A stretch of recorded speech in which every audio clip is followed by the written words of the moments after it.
Abanti na nga yun. Ito kasi nakaganon. Sana konti. Ayan. Oh, pantay ah. Ayan yung palikpik niya ng tutukod.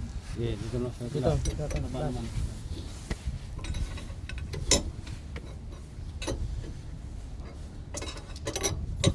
Ito na ang tutukod, yung cover ng bearing.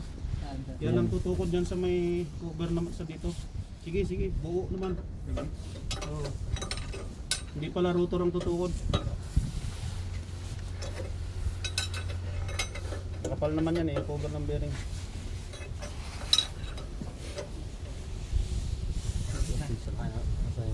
Yung pang-ambition natin. Yung special tool natin.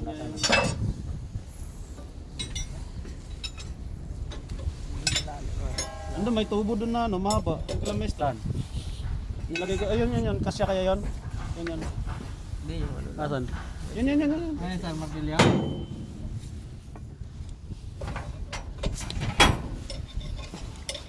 Sprayan natin ng W4.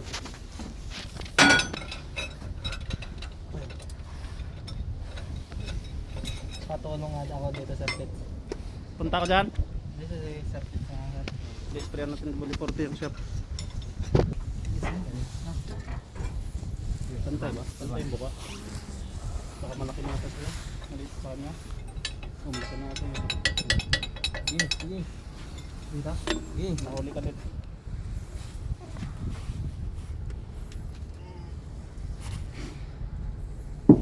Hoy, puta, mukhang sumusunod na. Sige. Mukhang sumusunod na. Hindi tunog ng crack yun, kundi tunog ng kanyan, pag-gloss.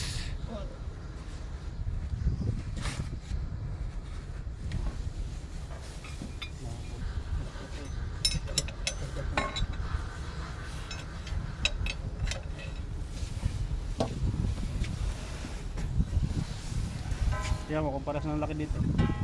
Yes na. Alis na ba? Di ba? Di pa.